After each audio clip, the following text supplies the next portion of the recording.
North Korea அமெரிக்காவுக்கு எந்த அளவுக்கு எதிரான நாடு, எந்த அளவுக்கு அமெரிக்காவை வெறுக்கிற நாடுன்னு சொல்லிட்டு நம்ம எல்லாருக்குமே தெரியும். நார்த் கொரியா கிட்ட ஏற்கனவே ballistic missiles, intercontinental ballistic missile, நிறைய க்ரூஸ் மிசைல்ஸ், சூப்பர்சானிக் க்ரூஸ் மிசைல்னு சொல்லிட்டு நிறைய கேட்டகரியில் பலவிதமான மிசைல்ஸை அடுக்கி வச்சுருக்காங்க.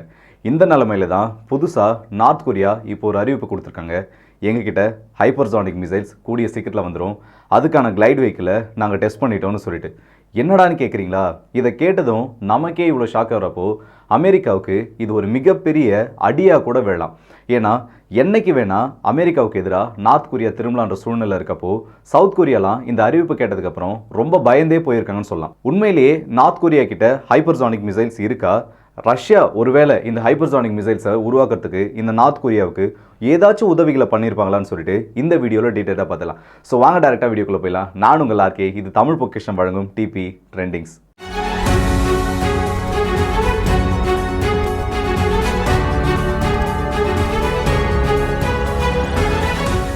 Hypersonic missiles. இந்த ஹைப்பர்சானிக் மிசைல்ஸ் என்ற கேட்டகரி ரொம்ப காலமாக உலகத்தில் பலரால் பேசப்பட்டாலும் இது கிட்டத்தட்ட முதல் முறையாக செயல் வடிவத்துக்கும் அது மட்டும் இல்லாமல் சோதிச்சு பார்க்குற கண்டிஷனுக்கு வந்தது 2021 தான்.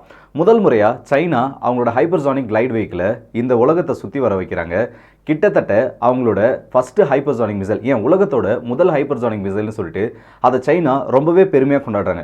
ஆனால் இதில் சோகமான விஷயம் என்னென்னா, அந்த ஹைப்பர்சானிக் மிசைல் வந்து அதுக்கு கொடுக்கப்பட்ட டார்கெட்டை விட்டு வேறு இடத்த போய் விழுந்துருச்சு. அந்த மிசைல் டெஸ்ட் ஒரு ஃபெயிலியர் கேட்டகரியில் தான் முடிஞ்சிச்சு.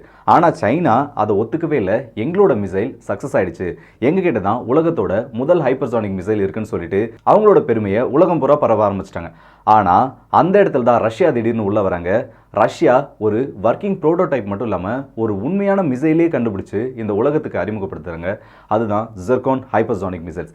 இப்போதைக்கு ரஷ்யா கிட்ட Zircon hypersonic and Kinzhal hypersonic மிசைல்னு சொல்லிட்டு 2 ஹைப்பர்சானிக் மிசைல்ஸ் இருக்கு. அதே மாதிரி ஈரான் கிட்டையும் சில ஹைப்பர்சானிக் மிசைல்ஸ் இப்போ அவங்க டெவலப் பண்ணிட்டு இருக்கதா சொல்லியிருக்காங்க. அதுலேயும் ரஷ்யாவோட ஈடுபாடு ரொம்பவே இருக்கு. ஆனால் இந்த பக்கம் அப்படியே அமெரிக்கா கிட்ட பார்த்தோன்னா இன்னைய வரைக்கும் அவங்க கிட்ட பரிதாபத்துக்குரிய நிலைமையா எந்த ஒரு ஹைப்பர்சானிக் மிசைலுமே கிடையாது. கூடிய சீக்கிரத்தில் நாங்கள் டெஸ்ட் பண்ண போகிறோம்னு சொல்லிட்டு இருக்க அமெரிக்கா இன்னமும் அதுக்கான எந்த ஒரு ப்ராப்பரான ஒரு ப்ரோட்டோடைப் மாடலை கூட ரெடி பண்ணலை. அது மட்டும் இல்லாமல் அவங்ககிட்ட ஒர்க்கிங் கண்டிஷனில் எந்த ஒரு டிசைனுமே இல்லைன்னு சொல்லிட்டு உலகத்தில் இருக்க நிறைய டிஃபென்ஸ் எக்ஸ்பர்ட் அமெரிக்கா மேலே அக்யூசேஷன் வச்சிருக்காங்க. இந்த நிலைமையில தான் இப்போ நார்த் கொரியா இப்படி ஒரு அறிவிப்பு கொடுத்துருக்காங்க. எங்ககிட்ட கூடிய சீக்கிரத்தில் ஹைப்பர்சானிக் மிசைல் வந்துடும், அதுக்கான கிளைட் வெஹிக்கிளை நாங்கள் டெஸ்ட் பண்ணிட்டோம்னு சொல்லிட்டு. இதை கேட்டதும் நம்ம எல்லாருக்குமே ஷாக்காக இருக்கலாம். ஏன்னா நார்த் கொரியாவும் கடந்த சில வருஷமாக ஹைப்பர்சானிக் மிசைல்ஸை ரெடி பண்ணணும், ஹைப்பர்சானிக் மிசைல்ஸை எப்படியாச்சும் டெவலப் பண்ணணும்னு சொல்லிட்டு ரொம்பவே ட்ரை பண்ணிட்டு இருக்காங்க. 2021 முதல் முறையாக ஒரு பாலிஸ்டிக் மிசைலை மாடிஃபை பண்ணி அதோட வார்ஹெட்டை மட்டும் ஒரு கிளைட் வெஹிக்கிள் ஷேப்புக்கு மாற்றி அதை டெஸ்ட் பண்ணாங்க. அது கிட்டத்தட்ட ஒரு ஃபெயிலியர் ஆயிடுச்சு. ஆனால் நார்த் கொரியாவுக்கு அது ஒரு மிகப்பெரிய மாரல் சப்போர்ட் கொடுச்சு. அவங்க ஃபயர் பண்ண அந்த பாலிஸ்டிக் மிசைல் ஆனது ஜப்பானுக்கும் நார்த் கொரியாவுக்கும் நடுவில் இருக்க கடல் பகுதியில் விழுந்துருச்சு. அந்த டைமில் நார்த் கொரியா மேலே ஜப்பான் மிகப்பெரிய குற்றச்சாட்டுகளை வச்சாங்க, எங்களை நோக்கி நீங்கள் மிசைல் ஏவிட்டீங்கன்னு சொல்லிட்டு. இது ஒரு பக்கம் அப்படி இருக்கட்டும். அடுத்ததாக 2020 முற்பகுதியில் திரும்பவும் இதே மாதிரி ஒரு சாலிட் இன்ஜினை கொண்ட ஹைப்பர்சானிக் மிசைலை நாங்கள் டெஸ்ட் பண்ண போகிறோம்னு சொல்லிட்டு நார்த் கொரியா திரும்பவும் அப்படி ஒரு மிசைலை டெஸ்ட் பண்ணுறாங்க. ஆனால் இந்த டைம் அந்த ஒர்க்கிங் மாடல் ஓரளவுக்கு ஒர்க் ஆகிடுச்சுன்னே சொல்லலாம். ஏன்னா அந்த மிசைலோட வேகத்தை சவுத் கொரியாவுமே ஒத்துட்டாங்க. கிட்டத்தட்ட மேக் 10+ வேகத்தில் அந்த மிசைலானது ட்ராவல் பண்ணுச்சுன்னு சொல்லிட்டு. ஆனால் இந்த மிசைல் இந்த வேகத்தில் போகிறதெல்லாம் சாதாரணமான ஒரு விஷயம். ஏன்னா ஹைப்பர்சானிக்ன்ற கேட்டகரி மேக் 5க்கு மேலே இருந்தாலும் நார்மலாக பாலிஸ்டிக் மிசைல்ஸாலேயே மேக் 15லேருந்து மேக் 25 வரைக்கும் ட்ராவல் பண்ண முடியும். ஸோ இந்த இடத்துல ஸ்பீடு மட்டும் நெசசரி கிடையாது. ஹைப்பர்சானிக் மிசைல்ன்ற கேட்டகரி வெறும் ஸ்பீடை மட்டுமே வராது. ஏன்னா நான் முன்ன சொன்ன மாதிரி அந்த பாலிஸ்டிக் மிசைலும் அதே மாதிரி ஒரு கேட்டகரியில் அதே ஸ்பீடில் தான் போகக்கூடியது. ஆனால் இது ரெண்டுத்தையும் இந்த இடத்துல டிஃபரன்ஷியேட் பண்ணி காமிக்கிறதே இந்த மெனூரபிலிட்டி தான். பாலிஸ்டிக் மிசைல் ப்ரீ பிளான்டு ட்ராஜெக்டரியில் பொத்துன்னு போயிட்டு ஒரு மிசைலை போட்ட மாதிரி கீழே விழும். ஆனால் இந்த பக்கம் ஹைப்பர்சானிக் மிசைல்ஸை பார்த்தோன்னா அது இதை விட பாலிஸ்டிக் மிசைல்ஸை விட வேகம் கம்மியாக இருந்தாலும் இதனால லோ ஃப்ளையிங்கில் போயிட்டு ஆல்டிடியூடு குறைச்சிக்கிட்டு டார்கெட்ஸ் கிட்ட போகிறப்ப அதனால அதோட இஷ்டத்துக்கு சில மனுவர்ஸை பண்ணி அதோட பாத்தை மாற்ற முடியும். ஸோ 2022 பண்ண டெஸ்ட்டும் நார்த் கொரியாவுக்கு தியரட்டிக்கலி ஒரு சக்ஸஸாக இருந்தாலும் ப்ராக்டிக்கலி ஒரு ஃபெயிலியர்னே சொல்லலாம்.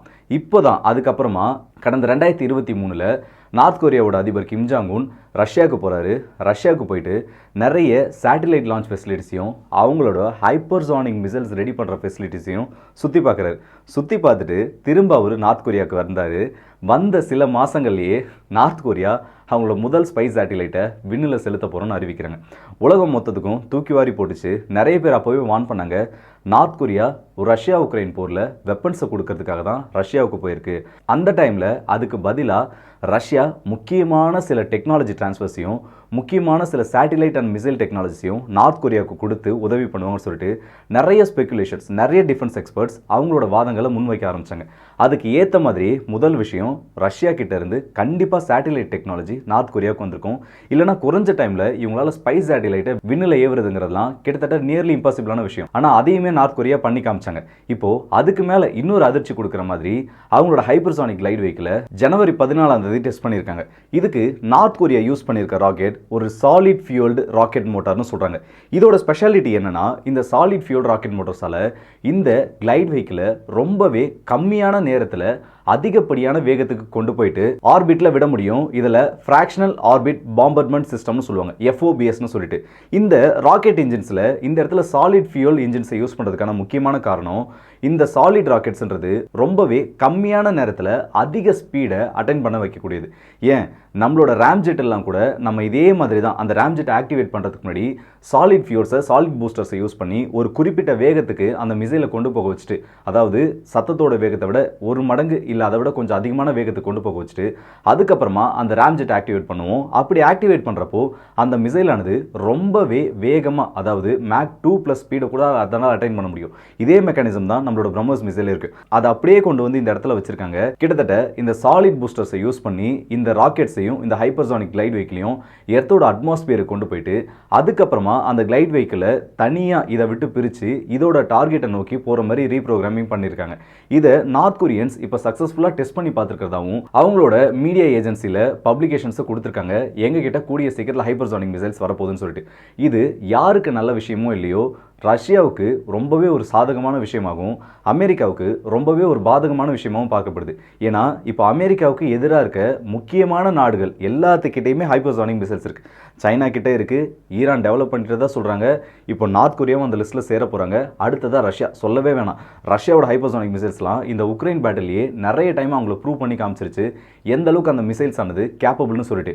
இப்போ நார்த் கொரியா மட்டும் இப்படி ஒரு மிசைலை உண்மையிலேயே ரெடி பண்ணி அவங்களோட படைப்பிரிவுகளை சேர்த்துட்டாங்கன்னா அமெரிக்காவுக்கு அடுத்த தலைவலி உடனே ஆரம்பிச்சிடும் சொல்லலாம். ஏன்னா சும்மாவே நார்மலாக இருக்க மிசைல்ஸை வச்சுட்டு அந்த மனுஷன் சவுத் கொரியாவை ஒரு அலற விட்டுருக்காரு. அமெரிக்காவுமே 2 ஸ்டெப் பின்னாடி நிற்க வச்சிருக்காரு.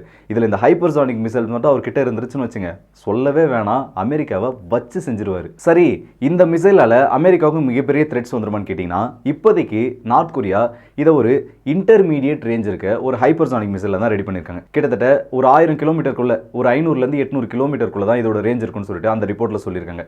ஆனால் இதனால அமெரிக்காவுக்கு பெரிய த்ரெட் இல்லைனாலும் வருங்காலங்களில் இந்த ஹைப்பர்சானிக் மிசைல் மட்டும் ப்ராப்பராக டிசைன் செய்யப்பட்டு அதோட டெஸ்டிங் எல்லாம் முடிஞ்சு நார்த் கொரியாவோட படைப்பிரிவுகளில் சேர்க்கப்பட்டுருச்சுன்னா மேபி அதோட அப்கிரேடட் வெர்ஷன்ஸ் வரப்போ இதோட ரேஞ்ச் இன்னும் இன்க்ரீஸ் ஆகும். அது அமெரிக்காவுக்கு ஒரு மிகப்பெரிய த்ரெட்டாக மாறும். ஆனால் அமெரிக்காவோட சப்போர்ட்டில் இருக்க சவுத் கொரியாவுக்கு இது இன்னுமே பிரச்சனை தான். ஏன்னா கிட்டத்தட்ட இவங்களோட பார்டர்லேருந்து சும்மா ஒரு பொருளை தூக்கி போட்டாலே அது சவுத் கொரியாவோட பார்டருக்கு போய் விழுந்துரும். ஏன்னா 2 பேருமே லேண்டில் பார்டரை ஷேர் பண்ணுற கண்ட்ரிஸ். அந்த பக்கம் ஜப்பான் சீல பார்டரை ஷேர் பண்ணிட்டு இருக்காங்க. ஆனால் இந்த டைமில் இப்படி ஒரு இன்டர்மீடியேட் ரேஞ்சில் நார்த் கொரியா கிட்ட ஒரு வெப்பன் இருக்கிறது இந்த 2 நாடுகளுக்குமே அதிக பிரச்சனையை கொடுக்கும். அமெரிக்காவுக்கு ஒரு புது தலைவலியை கொடுக்கும். ஏன்னா சவுத் கொரியாவை அமெரிக்காவில் அவ்வளோ சீக்கிரம் விட்டு கொடுத்துட முடியாது. ஜப்பானுக்குமே அதே கதை தான். ஸோ இந்த வீடியோவில் நம்ம பார்க்க வந்த அப்டேட்ஸ் இவ்வளோ தான். இந்த வீடியோ பற்றி உங்களோட கருத்துக்களை கமெண்ட் செக்ஷனில் சொல்லுங்கள். அதுலேயும் குறிப்பாக சொல்லணும்னா, நார்த் கொரியா கிட்ட இந்த மாதிரி ஒரு நியூக்ளியர் வெப்பன் வந்துருச்சுன்னா அமெரிக்காவை அவங்க என்ன பண்ணுவாங்க, நீங்கள் என்ன நினைக்கிறீங்க?